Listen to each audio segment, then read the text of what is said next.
तो गाइस कैसे हैं हम सब लोग रीइंकार्नेशंस के एपिसोड 111 के साथ हाजिर हो। तो लास्ट एपिसोड के एंड पे हमने देखा था कि फोर्जिंग का कंपटीशन स्टार्ट होता है जहां पर उन लोगों को वेपन बनाना होता है। तो बाकी के सभी लोग वहां पर अपने वेपन बनाना स्टार्ट कर देते हैं। हाओफेंग बाकी के सभी लोगों से ज्यादा आगे होता है क्योंकि उसके पास रिफाइनिंग के काफी अच्छे स्किल्स होते हैं। हमारा लिंजी वहां पर चुपचाप खड़ा होता है। सभी लोग सोच रहे होते हैं क्या इसको रिफाइनिंग आती भी है या नहीं, क्या ये बना सकता है या नहीं। ये तो चुपचाप यहाँ पर खड़ा है कि सिर्फ इसे फाइटिंग ही आती थी। इसके बारे में कहा जाता है कि ये नंबर 1 फोर्जर है, लेकिन ये तो यहाँ पर कुछ भी नहीं कर पा रहा क्योंकि हमारा लिंजी वहां पर सोच रहा था जबकि मुझे यहाँ पर कुछ बनाना ही है तो मैं कुछ बेकार सी चीज तो नहीं बना सकता, कोई वेपन वगैरह तो नहीं बना सकता। चलो यहाँ पर कुछ ऐसा बनाते जो बाद में काम आए।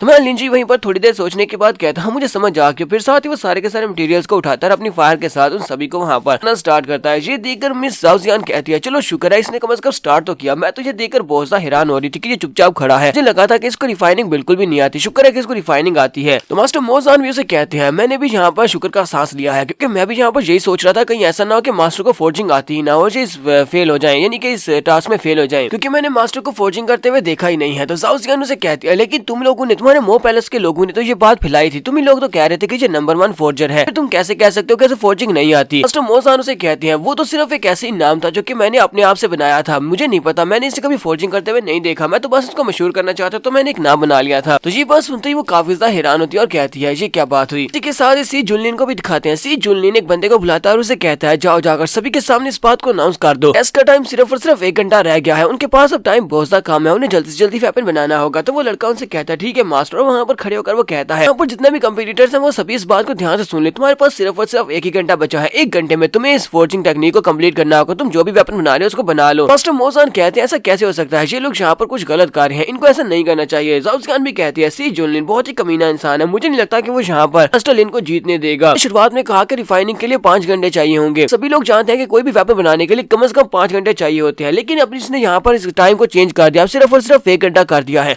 मास्टर ली ने तो अभी यहाँ पर फोर्जिंग को स्टार्ट किया है, क्या वो 1 घंटे में यहाँ पर अपना वेपन बना पाएगा। तो सी जुनलिन उन लोगों से कहता है मैं यहाँ पर रूल्स को बनाता हूँ, बाकी सभी लोगों ने उसी वक्त स्टार्ट कर दिया था जब हमने टेस्ट को स्टार्ट किया था, इस बंदे ने लेट स्टार्ट किया तो इस बात से क्या फर्क पड़ता है, यहाँ पर रूल सभी के लिए सेम है, बाकी सभी लोगों इस बात से कोई मसला नहीं है। मास्टर मोजान जाओजियान से कहते हैं एल्डर्स लेडी प्लीज आपको परेशान होने की जरूरत नहीं है, मुझे लगता है कि मास्टर लिन कर लेंगे, मास्टर लिन बहुत ही ज्यादा मिराकुलस इंसान है, वो कुछ भी कर सकते हैं। जाओजियान गुस्से के साथ वहाँ पर बैठ जाती है और कहती है 1 घंटा तो बहुत ही कम है, वो कोई चीज बना भी लेता है तो मुझे नहीं लगता कि वो एक हाई ग्रेड की चीज होगी जो कि बाकी सभी लोगों के साथ कम्पीट कर सके, मुझे नहीं लगता कि वो इस टेस्ट में पास हो पाएगा, इसलिए हमारे चांसेस बहुत ज्यादा कम है। तो नेक्स्ट सीन में 45 मिनट के बाद का दिखाया जाता है। 45 मिनट के बाद जाओफेंग अपना वेपन कंप्लीट कर चुका होता है, उसका वेपन तकरीबन कंप्लीट होता है और उसके पास जो वेपन होता है वो एक बड़ी सी तलवार होती है। देखने वाले सभी लोग कहते हैं तो 7 कलर वाली लाइट को इमिट कर रहा है, इसका मतलब ये है कि ये एक 7th ग्रेड का स्पिरिचुअल मटेरियल है। लड़के ने तो बहुत ही ज्यादा क्वालिटी का वेपन बनाया है, इसका मतलब ये है कि मास्टर जाओफेंग इस कंपटीशन को जीतने वाले हैं। मास्टर सी जुनलिन ने तो शॉर्ट टाइम में बहुत ही कमाल के मास्टर को ढूंढ निकाला है। उसके बाद हमारी जाओ जैनजन की तरफ भी दिखाते हैं। जाओ जैनजन भी वहाँ पर अपने भाले को कंप्लीट कर लेती है। वो लोग कहते हैं इस लड़की के पास जो वेपन है वो 6 ग्रेड का वेपन है, इसका मतलब यह है कि इस लड़की का वेपन 1 दर्जा कम है, जाओफेंग से 1 दर्जा कम है। ये तो अफसोस की बात है, इसका मतलब यह है कि ये लड़की यहाँ पर नहीं जीतेगी। जबकि हमारी जाओ जैनजन लिंजुई की तरफ देख रही होती है और सोच रही होती है अभी लिंजुई ने अपना कंप्लीट नहीं किया, जब वो अपना वेपन कंप्लीट कर लेगा उसी के बाद हम लोग यहाँ बात करेंगे कि कौन यहाँ पर जीता और कौन हारा है। लिंजुई भी वहाँ पर अपना फाइनल स्टेप करते हुए कहता है तो मेरा वेपन भी यहाँ पर कंप्लीट हो चुका है। तो वो वहाँ पर अपनी फायर को यूज करता है, अपनी डाउ टेक्निक को यूज करते हुए अपनी फायर को रिलीज करता है, पर जबरदस्त पिंक कलर की फायर निकल रही होती है। सभी देखने वाले कहते हैं इसने अपने जितने भी मटेरियल्स थे उन सभी के सभी मटेरियल्स को बहुत ही जल्दी यहाँ पर स्मेल्ट कर लिया, उन सभी को मेल्ट कर लिया है। यहाँ तक कि हजारों साल पुरानी ब्लैक आयरन और 7 कलर की सिलिकॉन वो सभी मटेरियल जिनको मेल्ट करने के लिए कम से कम 2-3 घंटे चाहिए, उसने कुछ ही सेकंड में उन सभी को मेल्ट कर दिया है। अब ये यहाँ पर क्या बनाने वाला है पता नहीं ये क्या बनाएगा, क्योंकि अभी तक तो इसने यहाँ पर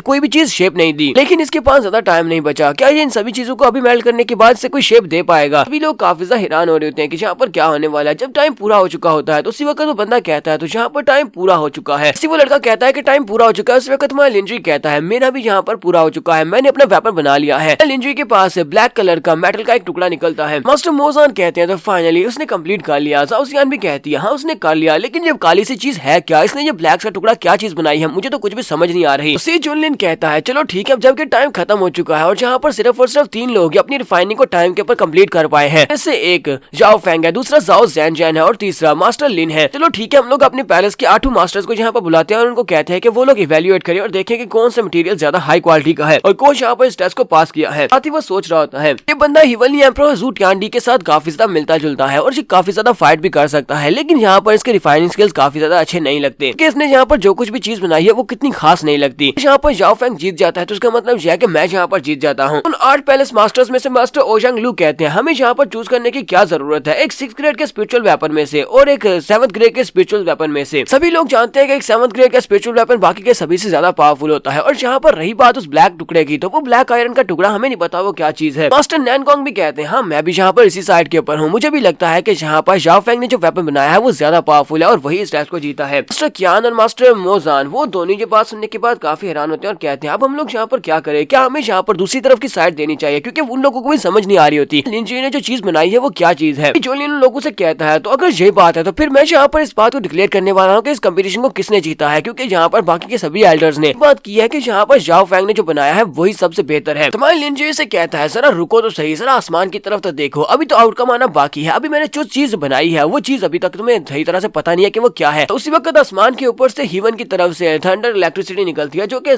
काफी ज्यादा पावरफुल एनर्जी होती है और की पावर उसके अंदर आकर एब्सॉर्ब होना स्टार्ट हो जाती है उस क्रिस्टल के अंदर। सभी देखने वाले कहते हैं ऐसा कैसे हो सकता है, इसने जो चीज बनाई है उसके अंदर हीवंस की तरफ से की पावर आ रही है, इसका मतलब यह है कि यहाँ पर एक होली आर्टिफैक्ट की बर्थ हो रही है। इसने क्या एक होली आर्टिफैक्ट बना लिया है, लेकिन होली आर्टिफैक्ट्स को बनाने के लिए तो लोग सालों लगा देते हैं, लेकिन इस लड़के ने यहाँ पर सिर्फ 1 घंटे में एक होली आर्टिफैक्ट बना दिया जो कि इतना पावरफुल है कि इसने हीवन से एनर्जी को खींच लिया है। बाकी के सभी लोग भी यहाँ पर उस आर्टिफैक्ट को देखकर बहुत ज्यादा हैरान हो जाते हैं और कहते हैं ये तो वाकई में एक होली आर्टिफैक्ट है। सभी के सभी काफी ज्यादा हैरान हो रहे होते हैं। तो हमारा लिन जुई सभी लोगों से कहता है तो मैंने यहाँ पर एक होली आर्टिफैक्ट बना दिया, तो अब मुझे ये बताओ कि तुम सभी लोग अब यहाँ पर क्या फैसला करोगे, क्योंकि तुम्हें क्या लगता है क्या एक 7th ग्रेड का स्पिरिचुअल वेपन एक होली आर्टिफैक्ट के साथ मुकाबला कर सकता है या नहीं। तो C2 पैलेस के एल्डर कहते हैं तो मेरा C2 पैलेस यहाँ पर इस बात से एग्री करता है कि मास्टर लिन ने एक अच्छा आर्टिफैक्ट बनाया है तो वही यहाँ पर इस कंपटीशन को जीतेंगे। पैलेस के मास्टर मोजान भी कहते हैं हाँ तो मैं भी यहाँ पर इस बात से एग्री करता हूँ। कियान पैलेस के मास्टर कियान डोलांग भी कहते हैं हाँ मैं भी इस बात से एग्री करता हूँ। तो सी चुनलिन यहाँ पर ये बात सुनने के बाद हमारे लिन जुई से कहता है जबकि यहाँ पर रिजल्ट आ चुके हैं, चलो ठीक है अब यहाँ से चले जाओ क्योंकि तुमने इस कंपटीशन को जीत लिया और तुम हमारे एल्डर हो। लिन जुई से कहता है जरा रुको तो सही, क्या मैं इतनी आसानी से यहाँ से चला जाऊँ। साथ ही हमारे लिन जुई से कहता है जबकि मैं एल्डर्स का हिस्सा बन चुका हूँ तो क्यों ना हम लोग यहाँ पर पैलेस मास्टर के लिए तरह से वोटिंग कर लेंगे हमारा पैलेस मास्टर कौन होने वाला है, यानी कि हमारे सेक्टर का नया पैट्रियार्च कौन बनेगा। बाकी के सभी एल्डर्स भी यहाँ पर मौजूद हैं, 8 पैलेसेस के एल्डर्स यहाँ पर मौजूद हैं और सभी एल्डर्स यहाँ पर हैं, तो क्यों ना हम सभी लोग यहाँ पर वोटिंग कर लें और उसके बाद यहीं पर डिसाइड हो जाएगा कि सेक्टर पैट्रियार्च कौन बनेगा। सी चुनलिन उसकी बात सुनने के बाद गुस्से के साथ उसे कहता है ये किस तरह की बकवास कर रहे हो, हम लोग यहाँ पर इस बारे में बिल्कुल ही वोटिंग नहीं करने वाले कि यहाँ पर नया सेक्टर पैट्रियार्च कौन बनेगा और तुम्हारे पास ये अधिकार भी नहीं है। उसके उसके पास आती है और उसे कहती है तुम्हें ऐसा क्यों लगता है कि मास्टर लिन इस बात के लिए क्वालिफाइड नहीं है कि वो यहाँ पर ये प्रपोज कर सकते हैं कि यहाँ पर नया सेक्टर मास्टर चूज किया जाए। क्या वो हमारे जानमैन के एक एल्डर है, इसका मतलब यह है कि वो उस बात का हक रखते हैं कि वो यहाँ पर ये बात कर सके। तो सी चुनलिन उसे कहता है जाओ जियान तुम्हारी हिम्मत कुछ ज्यादा ही बढ़ चुकी है। वो उसे कहती है मेरी हिम्मत तो पहले से बढ़ी हुई थी लेकिन मैंने कभी हिम्मत ही नहीं की। इसी के साथ ही जाओ जियान उसे कहती है तो हमारी यहाँ पर जानमैन के रूल्स के मुताबिक 510 एल्डर्स हैं, अभी हमारे पास 11 एल्डर्स हो चुके हैं। अगर इनमें से आधे एल्डर तुम्हारी साइड पर होते हैं या फिर आधे मेरी साइड के ऊपर होते हैं तो जिसके पास ज्यादा एल्डर्स होंगे, जिसके पास ज्यादा एल्डर्स के वोट होंगे वही यहाँ पर सेक्टर पैट्रियार्च बन पाएगा। और अब जबकि यहाँ पर सभी के सभी एल्डर्स मौजूद है तो क्यों ना यहीं पर वोटिंग करा ली जाए। तो यहाँ पर हम लोग अपनी एपिसोड 111 का एंड करेंगे। एपिसोड की एक्सप्लेनेशन अच्छी लगी हो तो कमेंट करके जरूर बताइएगा। चैनल को सब्सक्राइब कर दे, वीडियो को लाइक और शेयर कर दे। शुक्रिया।